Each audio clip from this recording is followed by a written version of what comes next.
Hello, friendo. Welcome to the mandatory redistribution party. How's it going? Anyone snapped yet? Since our last broadcast, the CIA have managed to infect Comrade Morley with the dreaded Ronies, but rest assured he is on the mend and almost out of the Rone zone.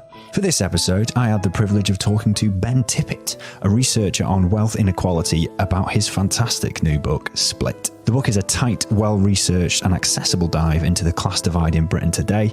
If you want an engaging book that will let you quickly understand how and why our society became and remains so unequal, or if you want to radicalise someone who's right on the edge of that light bulb flicking on, this book nails it. I talked to Ben about the many ways understanding class helps us understand the world and perhaps how to change it. How the boomer millennial generation war might conceal a class issue, the links between class and the sexism and racism that cut through our society, and Ben's spicy take on Billy Elliot. It's a real good chat. Thank you for listening, and thank you very much to our patrons like Neil Taylor, Izzy Purchell, and Cardboard Children. Finally, the sun is back and they can go outside. Unless they're on lockdown. If you made out of cardboard, you're on lockdown. Can cardboard spread the Ronies? Let us know. We really do appreciate your support, especially in these tough times. So, here it is. Here's the app. Ben, what is the fundamental class divide in our society? In Britain, we are famed for our rigid class hierarchies, yeah? It's become such a confusing concept as well. We see this in our politics, but I kind of also saw this a lot running workshops in schools, which is kind of one of the ways in that I had to writing the book. And lots of students were giving so many different definitions of class. For some students, the kind of important class divide was the idea that class is this kind of rigid social hierarchy between a kind of lower class, a middle class, and an upper class that kind of defined esteem and status, you know, and they didn't want to put themselves in that hierarchy because it was seen as a kind of negative. But then there's also this kind of idea that class is like just a cultural thing. Like it's about your accents and it's about where in the country you live, whether you eat quinoa or whether you drink kind of like frothy coffees or like Builder's cup of tea or something. You know what I mean? Like these kind of like symbols of class that have become so powerful recently, I think. We had an episode called Phantom Gammon about culturally defined class, where middle class, to be middle class is to eat hummus, recycle and listen to Radio 4. And to be working class is to be a white, straight man from the north who is probably racist. Yeah, exactly. And when you mention class to people, that is an image of class that people have in their minds. Do you know what I mean? Like it's sad and it's a stereotype, but it's been reproduced so much. I think what's really missing from this, and what I found was completely missing from students' answers to my question of what is class, was the kind of Marxist analysis that there is a clear split and divide in the economy between kind of capital and labor. I found it really hard to actually even bring in the terms capital and labor without students' eyes glossing over, you know, these are seen as such kind of outdated concepts. I wanted to write the book to try and give those terms some relevance for today and try and talk about them in relation to contemporary issues.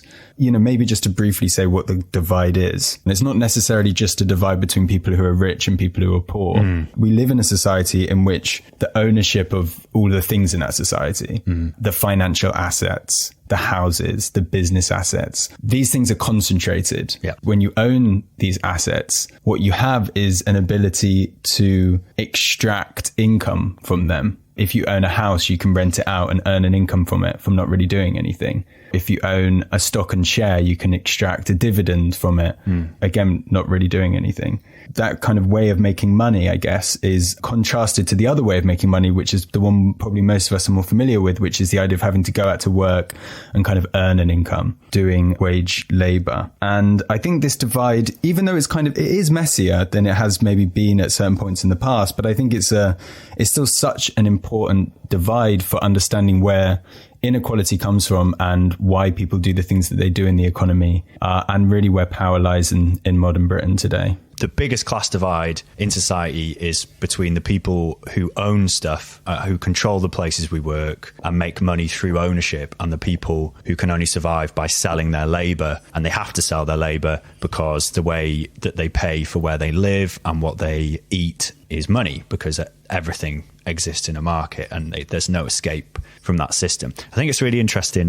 You're talking about the students you're talking to in workshops, almost rolling their eyes at these kinds of ideas, because they're doing that because they're like, oh, this is like ideology, right? They're not just doing it because it's like outdated. They're like, oh, this is like Marxism. And then it's the interesting thing of, well, you were saying they're reluctant to see themselves as living in this class system or in a social hierarchy. But obviously that is massively ideological as well. But because it's the dominant ideology, they're just like, oh yeah, this is just the truth. This is just what I've ended up independently thinking. Yeah, exactly. And this is kind of how I start the book, I guess. I started with like, why is there such a kind of confusion around class?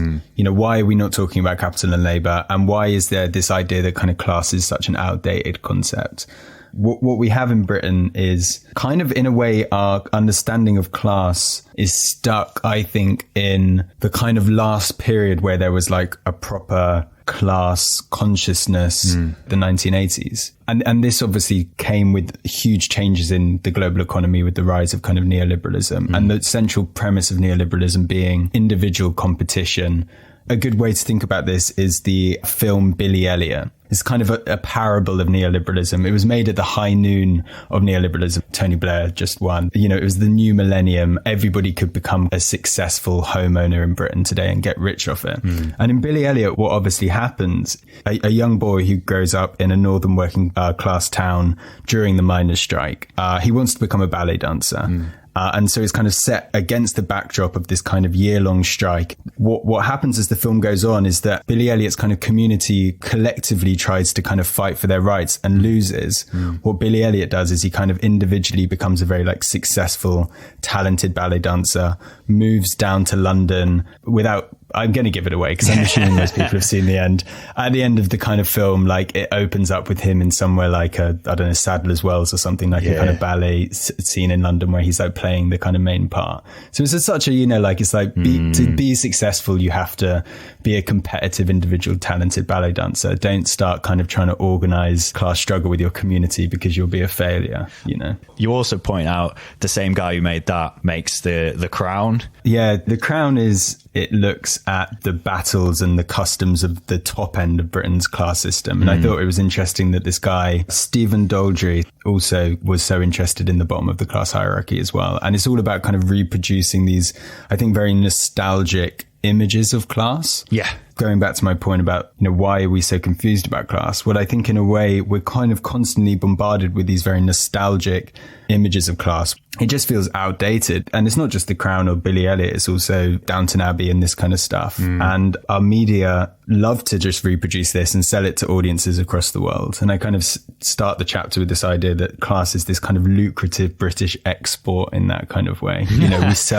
We sell these nostalgic images of Britain's class past to the rest of the world. The view of class that does persist, instead of labour versus capital, this idea of white traditional working class versus liberal metropolitan elite, the kind of crude class analysis that was applied to Brexit, for example, either from a kind of hard remain line of the working class has been bamboozled and they're to blame for this, for being tricked, or on the other hand, the appropriation of the working class by the right to be, these are the authentic voice of working Britain, is one that's white, male and xenophobic.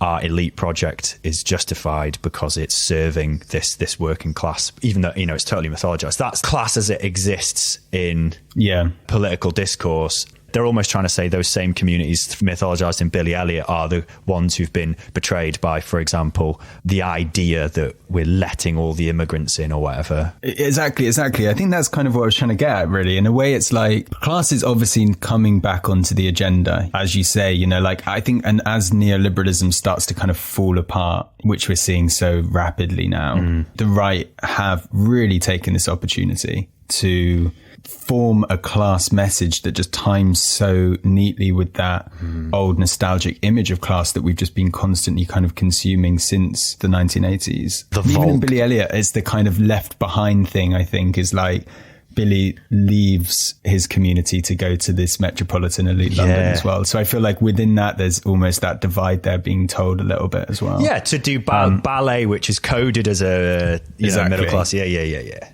Totally, so it's like, I think really, really the aim now is we absolutely have to reclaim class, tell a message of capital versus labour that unites working people across the country, whether you're in an old industrial community or whether you're in Southeast London. This is a hard task. Yeah. Right. I definitely don't have the bloody answers to it. No. It's an absolutely impossible. It's not an impossible thing. It's a thing that we can do, but I think it's one of the biggest struggles that left movements across the world have right now. A lot of us know that is the task, but the how is challenging, right? I'd say what it's definitely not, as some on the left would say, certainly not Ben or myself, which is that we need to go to like a class first analysis and just get away from all this gender and race stuff, because class is the only true material thing that we should care about and everything else is secondary, and which is the sort of left's version of that abandoned white working class versus the liberal metropolitan elite. That is also something that you see on the left, fringe factions of the left, or maybe the Parliamentary Labour Party, depressingly, who kind of, they will happily put controls on immigration on a mug and justify it as like, well, we need to do that. The working class voters are fundamentally racist, and ultimately this is good for them because then we'll get in and then the Labour government will help them. But never mind the working class immigrants who they're like screwing over. Like, even those factions of the left that we probably don't agree with. I mean, I've assumed you don't agree with them there, but from reading your book, I think it's a fair assumption. Well, yeah, exactly. They're acknowledging the same thing, though, right? They're acknowledging that the left needs to reclaim a class analysis of society, but they've picked up the wrong thing. They picked up the wrong tool or whatever. Yeah. This is so much part of the story, like the whole liberal metropolitan elite versus an authentic working class. This concept of authentic, it's just so obviously used as a dog whistle for white or for British, it's like it's used as a kind of placeholder for kind of a racialized understanding of the working class. Absolutely. That really is, just only going to further a kind of reactionary right-wing project. When I was thinking about race, again, like one of the things I found was because of this kind of outdated idea of class. In some of the schools that we were doing workshops, it was kind of predominantly BME students. There is this kind of idea that in a way class doesn't really refer to them. There was a report by the Runnymede Foundation and Class, the think tank, where they interviewed lots of people across London. Yeah. And there were quite a few quotes from teenage Londoners saying things like kind of, I never thought of class applying to black people. I thought this was just something that, was something about Victorian times or something that I just only learned about in my sociology class. And I think was literally one of the quotes. In a weird way, it kind of crossed over with another argument from a completely different demographic that I'm sure none of these people would like to be associated with, which is the kind of Nigel Farage Brexiteer argument, which is also this idea that kind of class doesn't apply to quote black people, because their narrative is, as I said, that to be working class, you have to quote be authentic, which is actually just to quickly slides into a narrative about being white. I guess summed up, the argument is that immigration has left our kind of white working class as an underclass. I wanted to write in the book, look a little bit about the history of why whiteness and class have been associated with each other. Yeah. Like, what is the history there? Like, where does that come from? In Britain's first colony in what is now the US, which is Virginia, 1607, I think Virginia was established. So it wasn't until 1619, actually, that the first kind of Africans were brought over to Virginia to effectively be used as indentured servants. And this historian has this quote. He says, like, when the first Africans arrived in Virginia in 1619, there were no, quote, white people there. And the kind of argument he makes is that people weren't necessarily segregated along racial lines. Indentured servants were being brought from Africa and also from kind of mainland Europe as well. And all servants were kind of beaten, maimed, and even kind of killed with impunity. One of the kind of problems for the British colonial elite, this created a kind of unification, I guess, within this kind of working class in the new colonies. They said that there was a problem of fleeing or, quote, fornicating between the different people. And there was this big uprising in 1676 in the capital city of Jamestown that actually forced all the kind of the governors and the colonial elite to flee back to England. And when they came back, they basically implemented these very harsh regimes and laws and divided everything along a racial line at this point. They kind of invented the concept of whiteness. And it was only in kind of 1691 that the term white was first introduced into the law. And it being white really was about giving economic benefits to people. To be white meant that you could own land. Even if you were poor, it was like you could work your way up and start to own land. And so it was really tied to this concept of ownership, while to be black meant that you were property that then could be owned. And it was the start of slavery. Giving the white working class a material advantage that reflects the difference between the global north and the global south. You know, we're talking about class division in Britain, but even the poorest Britain is vastly more wealthy than the average person in the global south.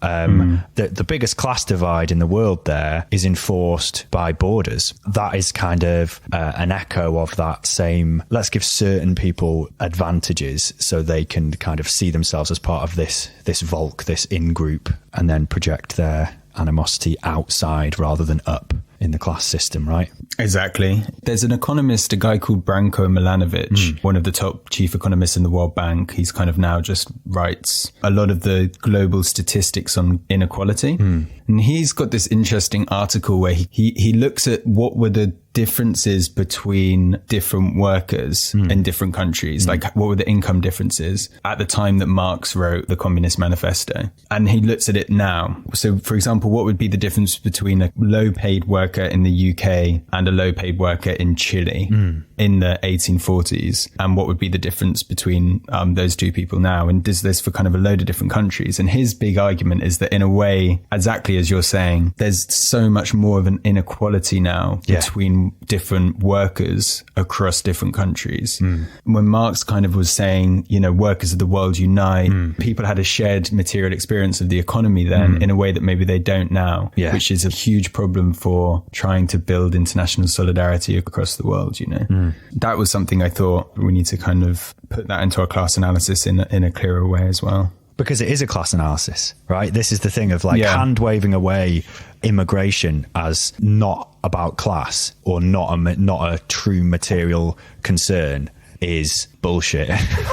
Yeah, exactly. Because exactly. I mean, I kind of feel like after I read that, I was like, maybe if Marx was around today, then maybe he would be writing about the border system more than the wage labor system in a way, you know, like maybe the border system is acting as this clearest division between different people. I know that's completely against the premise of my book, so maybe I shouldn't be saying that. But no, the book's good.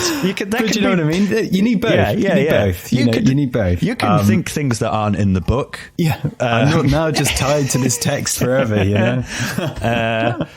I think on the back of that, if we're talking about attempts to decouple class from race or kind of juxtapose class to race, the other thing that happens with is gender. One interesting point you say, you point out how media narratives around the gender pay gap tend to focus, well, they focus on two things: the underrepresentation of women in high status jobs. So not enough women CEOs exploiting the labor of working class women or pumping poison into the water, you know, or not enough women working for Shell or Shield as it was labeled on International Women's Day. Oh my God. Yeah. Oh, that was cringe. That just something died in a lot of people that day. So it was the reveal at the end. If someone had made it as satire, I would have been jealous. But instead, I was just angry. Or the second thing that people pick up on in the gender pay gap in mainstream media discourse is the pay difference between celebrities. You know, you use the example of like Chris Evans being paid 5 times more than Claudia Winkleman at the BBC. Yeah. So why is the focus in our discourse on these things? Why is it on the underrepresentation of women in high status jobs and the pay differential between celebrities? And then the deeper question of where should the focus really be and what causes that gender pay gap? You know, I think it's just much easier within the neoliberal discourse when the gender pay gap is brought up to just focus on this kind of difference at the top. Yeah. You know? I mean, all of this argument is kind of, it's not an argument I'm making for the first time. It's kind of taken a lot from Dawn Foster's critique of Sheryl Sandberg. Sheryl Sandberg is one of the Facebook managing executives who wrote this book called Lean In, which is kind of like, in order to overcome gender inequality, what we need to do, women, is, you know, lean into the capitalist system. We have to kind of work harder, have higher aspirations. What she doesn't say, but what she means is also fuck over and exploit more workers, you know, to get to the top. Yeah. That's the way in which we overcome gender inequality. Dawn Foster's argument is that we need to lean out. In a way, what we need to do is we need to be challenging structurally the systems that cause gender inequality. And I thought you can really discuss this in the gender pay gap quite neatly, because there's just so many different elements of the gender pay gap. Like, obviously, different pay at the top of the distribution is part of the story. Yeah, like totally. The different, why some millionaires, i.e. rich men, are paid more than other millionaires, i.e. rich women, will be part of the story of the gender pay gap.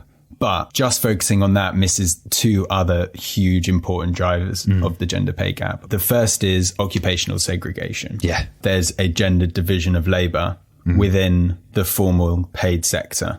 Women are more likely to be doing jobs such as cleaning, working in retail, working as an administrator. We can think about it, the difference in this. Even when I mention two jobs, you can think about it as a kind of stereotype. Like a doctor versus a nurse, a manager versus a secretary.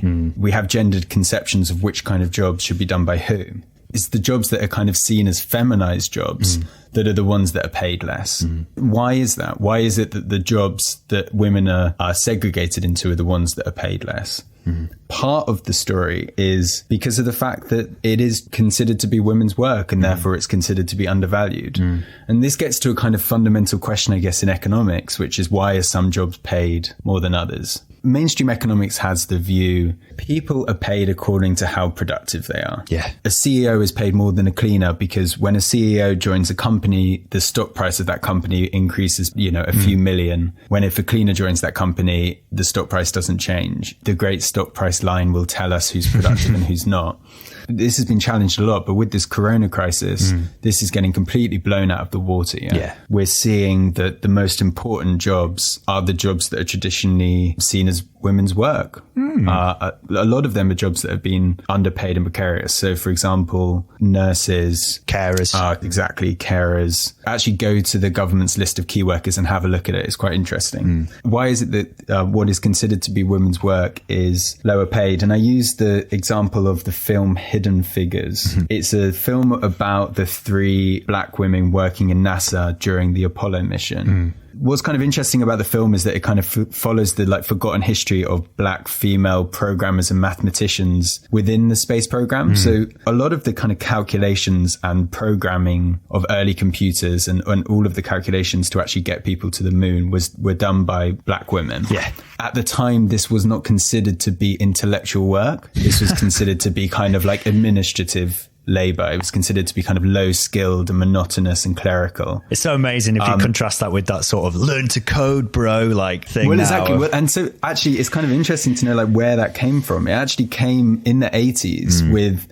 the rise of the personal computer. So people could kind of have a computer in their home. Parents would buy computers for their sons and not for their daughters. And so like through this kind of commodification of the computer, that was one of the reasons why it kind of switched from being seen as a kind of female profession to a male profession. Plus with the fact that at the time value added within the technology sector was massively increasing. There were more profits to be made, higher wages to be earned. And men therefore were like, oh, actually, I want a little bit of that. I think it's a useful analogy, really, to get us to think about why it's not that these jobs that are low paid and traditionally done by women are the least productive. It's our understanding of them is the thing that determines how much they're paid. Totally. So that's occupational segregation. And the second aspect of that would be the unpaid labour undertaken by women. That isn't coded as wage labour that needs to be compensated, but nonetheless helps sustain the system. Women spend 26 hours per week on average doing unpaid domestic work, and that's nearly double the amount done by men. And there's There's a lot of theories about why unpaid labor became something predominantly done by women. And I think I quite like the theory by Silvia Federici. Legend. Kind of her theory, I guess, that when we look at the birth of capitalism, we can't just look at the enclosures, the privatization of common land. We also need to talk about the witch hunts, because the witch hunts were a really important aspect of basically consigning women's labor into the household so that they could just reproduce the workforce. So basically anybody that didn't fit into this mold of I'm going to stay at home and give birth to new workers to feed the accumulation of capital were considered to be kind of deviant and therefore killed. Over the centuries, this kind of stereotype has kind of stayed with us and has been kind of reinforced and refined despite, obviously strong resistance and challenges to it from feminist movements across the world. If we tie those two things together, if we look at both how those not seen as white and women, their disadvantages in the current class system were originally brought about by violence. There's that Marx line about how capitalism comes into the world dripping with blood. With slavery, that was achieved through violence, and the property relations were enforced through violence. And then women who were resisting enclosure and resisting the origins of capitalism, they were disciplined through violence as well. And then that stuff just kind of echoes through to now, and stuff that's seen as ideologically seen as natural, or women are naturally caregivers, is a result of violent coercion hundreds of years ago that's then just embedded in our society. Bleak. Yeah, man. Yeah. No, it's true that how, as you say, stuff that happened literally 400 years ago is still having such an effect on our politics and our economics. And I think that's why we talk about it so much on the left. Do you know what I mean? It's not like, I think sometimes people think, oh, why are you bringing up all this stuff that happened ages ago? Do you know what I mean? It's like, okay, it was bad, but in ancient Rome, they had slaves, and women's oppression has been something that's happened across every single society across the whole of human history. And it's like, okay, yeah, I'm not disagreeing with you. Obviously, all societies have horrendous, violent aspects to them. The reason why we're talking about these historical facts is because they still literally are reproduced in our politics day in, day out, and we need to understand where those ideas came from. Let's go back to thinking about class in a kind of big picture, and maybe start with the absolutely bleak George Osborne quote that I'd actually suppressed until I read it again in your book, which is this 2012 classic from George Osborne, Chancellor at the time. It is unfair that someone leaves their home early in the morning and they pull the door behind them and they are going to do their job, and they look at their next door neighbour, the blinds are down and the family is living a life on benefits.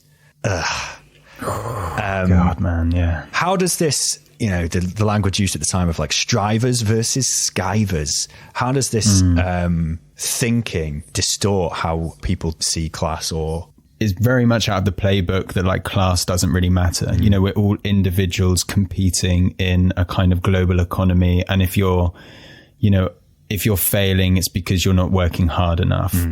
Or and therefore the state shouldn't kind of intervene to try and help you, because it will just kind of encourage laziness. And it's really from this idea that kind of class as a structural inequality that limits people's opportunities and abilities and helps others just doesn't exist. I think this relates a lot to what's happening now with the corona crisis. The welfare state has been completely decimated by austerity measures justified by this type of ideology that George Osborne's saying about. The welfare budget under the cuts was actually less than the tax cuts that George Osborne implemented as part of austerity. Okay, so there's this kind of idea that austerity was an economic necessity. We spent too much after the 2008 crisis to bail out the financial system, and therefore somebody had to foot the bill, and it had to be the state, and we therefore had to cut back on spending and increase taxes to try and balance the budget. And this was seen as necessary. This is sensible economics.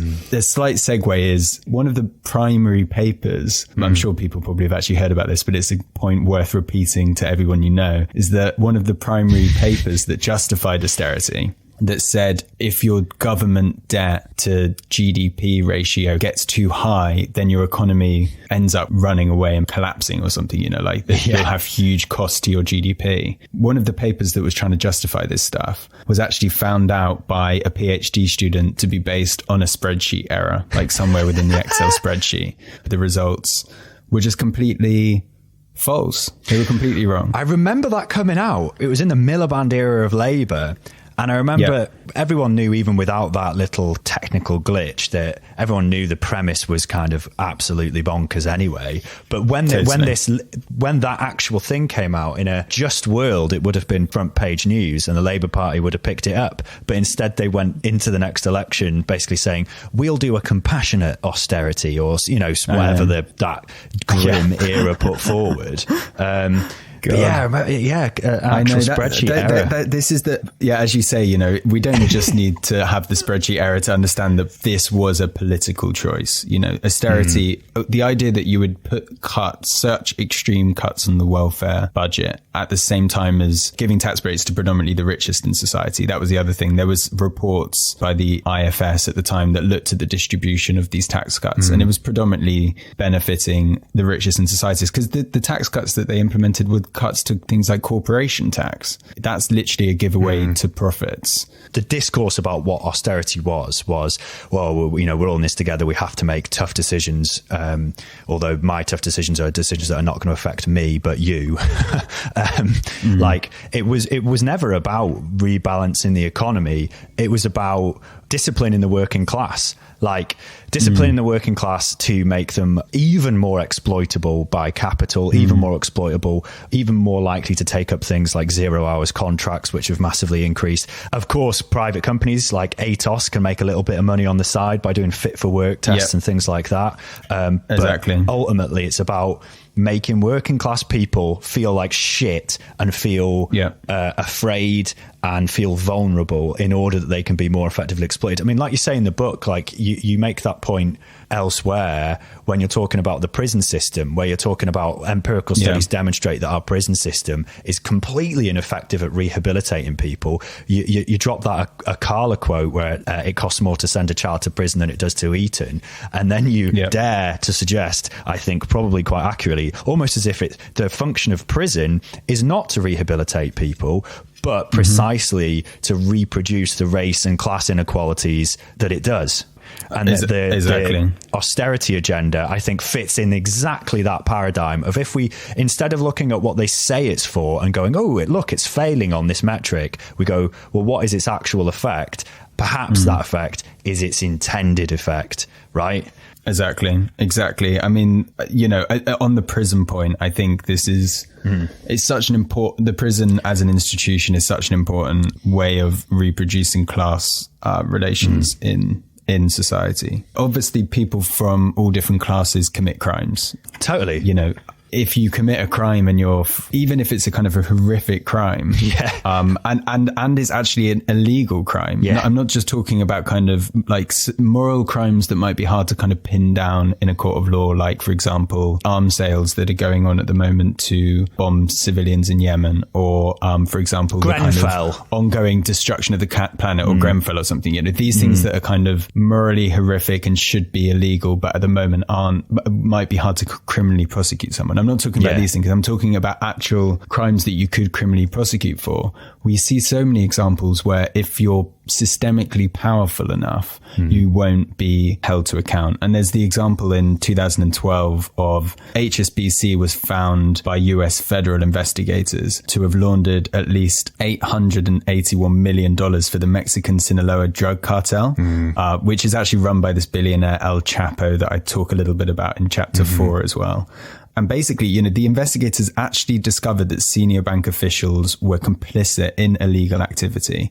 The US Attorney General decided not to prosecute the bank. And decided. And why? You know, exactly. You know why? And this came after basically a huge diplomatic campaign waged by, guess who? Our very own ex-Chancellor of the Exchequer, George Osborne, who was crying, you know, he was basically crying wolf that if you touch HSBC, we might cause another global financial disaster. And so HSBC was let off with kind of a tiny fine. Nobody was sent to prison. And basically it reminded me of this quote that I read in a book by a guy called Nicholas Saxon, who he writes about treasure islands. He writes about tax havens in his book called Treasure Islands. And he's written a new book called The Finance Curse. And he has this kind of really powerful quote by a top executive who told him, or told one of his sources, if you think Her Majesty's government is ever going to prosecute people of my class, you are utterly mistaken. We are a protected species. I think that just kind of sums up the kind of criminal justice system in the UK. It's not to necessarily say we should be incarcerating more people. I don't think that. Yeah, your point is not we should lock up the naughty capitalists in this fucked up justice system. It's that the justice system is fucked up. Exactly. But then I think there is an important point to make about austerity, which is, I think that battle is it's not over in the sense that people's lives are still being hugely destroyed by austerity policies today, particularly when we look at welfare, the universal credit system, the impact that this has had on disabled people particularly, which is something I talk about in the book. 5 million disabled people in this country are in poverty. The link between disability and poverty is an absolute crime in our society. 6 in 10 families that have someone with a disability currently go without a basic necessity, i.e. food, shelter or heating. And that's before the corona crisis has come in. And I think what you're seeing now is a lot of people forced onto universal credit will understand basically what disabled people have been living with over the last 10 years. This is a class issue that we really need to continue fighting to improve the welfare system so that it isn't just so vicious and destroys people's lives in our country. But I think we do also need to recognize that fighting the austerity battle of 2016 today against Boris Johnson's government is not going to be effective. Because, this government is happy to spend money. Yeah. I think we just need to be thinking about where that money is being spent, who's benefiting from it, and who's going to fit the bill from it. One more thing I'd like to hear your opinion on, given you've written this book about class, is how class functions in the generational divide. That sort of boomers versus millennials thing. Yeah. Because it's very easily memeable, and you're going to get retweets for ripping on the boomers, right? But then you kind of go, oh, well, but this is a bit of a distraction from class, race and gender issues, or indeed disability, that because there's going to be boomers who are black and poor, right? It's a distraction from the real class thing. But to an extent, actually, that boomer millennial thing is a shorthand for class division, because a lot of the resentment toward boomers isn't towards boomers just as a whole. It's towards a particular kind of boomer who got their house real cheap, grew up in a period of full employment with decent welfare, and maybe even got to go to uni for free, that has material advantages over a millennial who over their lifetime is now projected to be, less, is it £400,000 over their lifetime worse off than their parents' generation, or, as a kind of crude mean average.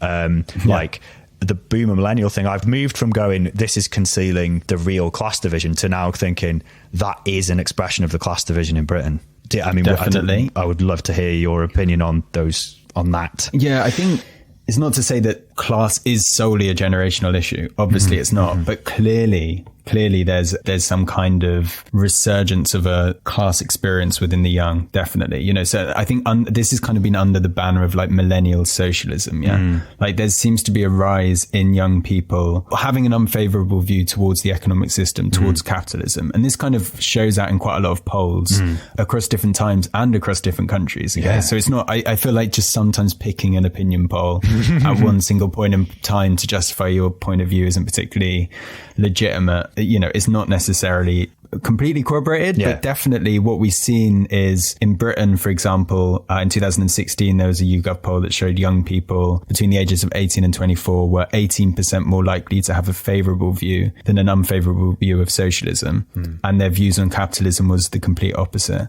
A very similar poll in the US showed the same thing. And my favourite is one in Australia, which was actually commissioned by a right-wing think tank, hoping to find that young people would be pro-capitalists and hate socialism. To their horror, found that 58% of millennials favoured socialism to capitalism, and 59% thought that, quote, capitalism had failed and government should exercise more control of the economy. 59% of young Australians thought that. So I think, you know, and you're seeing this as well in the generational divides in voting, between, we saw this in the Labour Party, also in the US elections as well, with Bernie Sanders as well, the young primarily coming out and voting for these more radical platforms, while older generation completely rejecting them. Electorally for the left, it's been a bit of a disaster, because young people, again, with the Billy Elliot kind of parable, young people tend to live more in cities, and given the electoral system, the left are winning huge majorities in these places while also losing places more in rural districts. Trying to find a politics where we can talk about this without just attacking boomers, as you say, like in a kind of meme way, is also super important. Where did this come from? I think we, in the UK, the story is massively one about housing, as you said. Like it's just, we've had a situation where if you were born at a particular point in time, generally in the south of the UK as well, you know, so say you kind of came of age and started getting your first job in the early 90s, let's say, like my parents' generation, and you managed to buy a house at that time, then you hugely benefited from asset price inflation in the British housing system. And this has caused such an inequality. And it's something I talk about in the book, because the question, why is housing so expensive? Why is it so unaffordable? Even the way in which different people answer that question, I think tells us a lot about class. So generally speaking, what you hear from government or from Britain's media class is that Britain is just full up. All right. Like there's just too many people in the UK. That's why housing is so expensive. You know, there's just too much demand, everywhere. You know, we're all just crammed into this small island, and that will inevitably push up the price of land and the price of housing. Just got to seize the golf courses. Exactly. Yeah. Take those golf courses. Exactly. You know.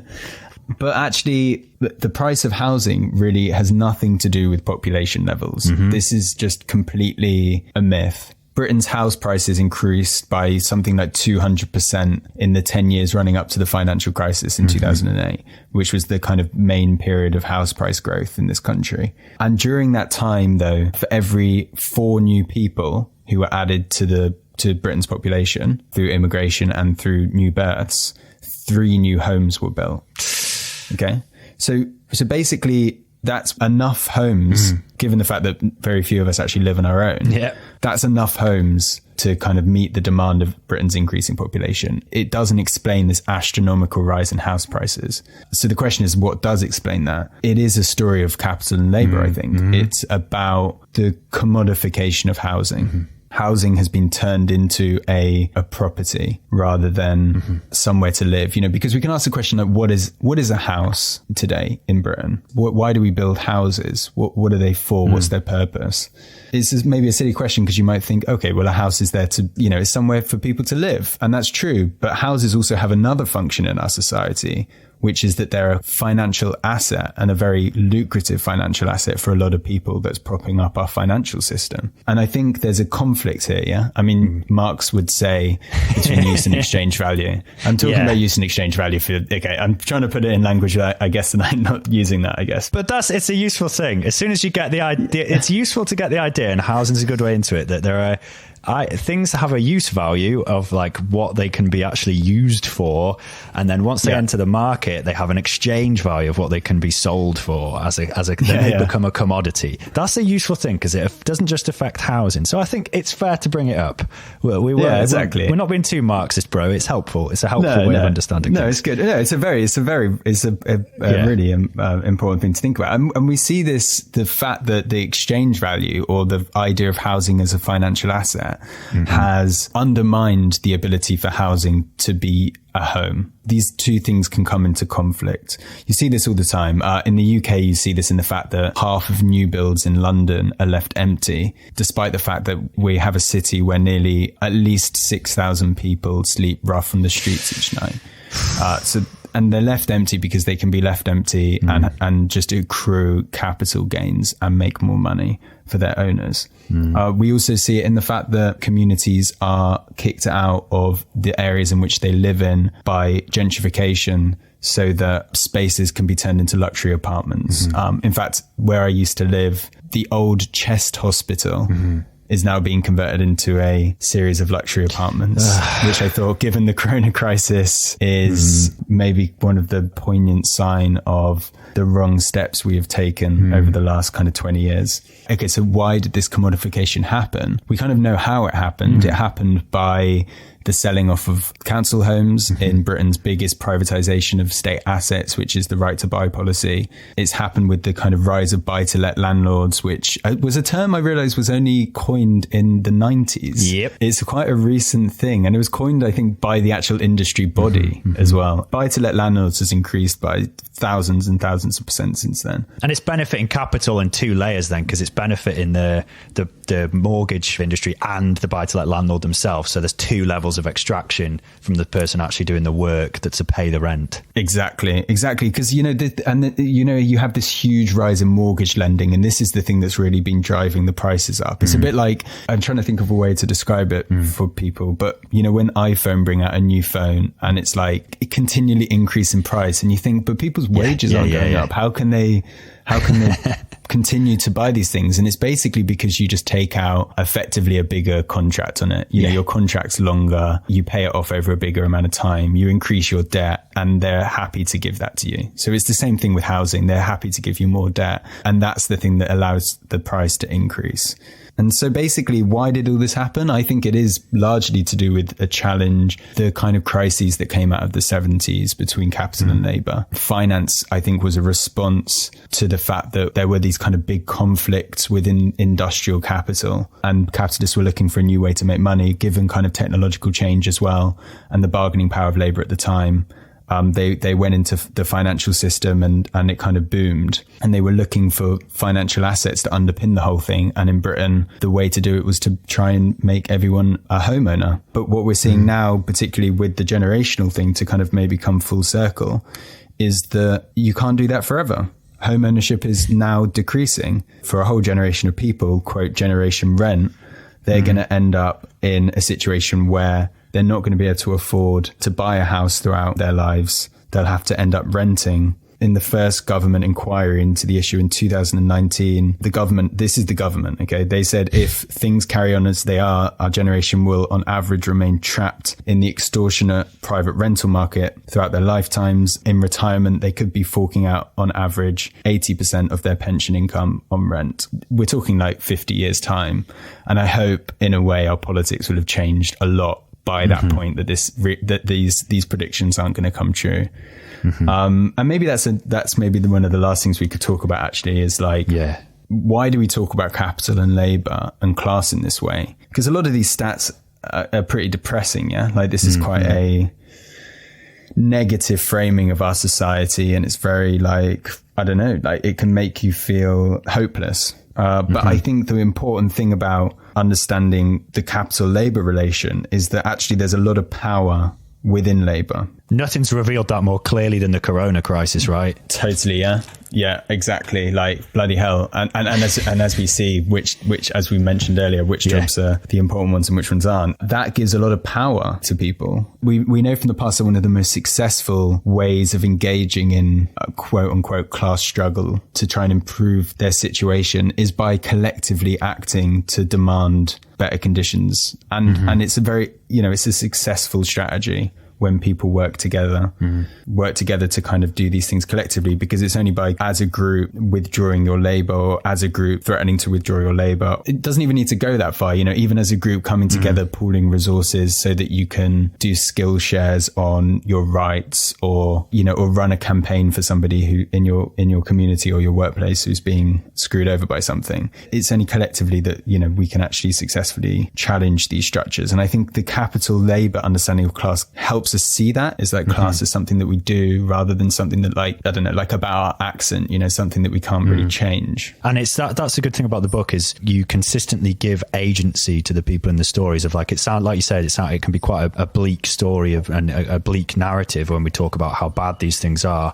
The working class in this book has agency, and it's a working class that won the weekend. It's a working class that won limited working hours. It's a working class that won annual holidays through collective organisation, and it's through that collective organisation that we can succeed in the future. And it's on the one hand, it's unfortunate that the global crisis of capitalism that we're in right now, and one that's even further radicalising that young generation, that we're in a crisis where we can't as easily be together and we're all trapped in our homes. But at the same time, even in that context, we're seeing mutual aid groups pop up everywhere. Yeah. There's possibilities in crisis for both the right and the left, right? And chin up. Definitely, man. Definitely. Mandatory Redistribution Party was created and produced by Sean Morley and Jack Evans. Our title theme was created by Ella Jean. Ben's book Split is out now with Bluto Press. If you enjoy Mandatory Redistribution Party, please subscribe, share and follow us on Twitter at Mando Party. Thanks for listening. And as is everyone's new sign-off, stay safe.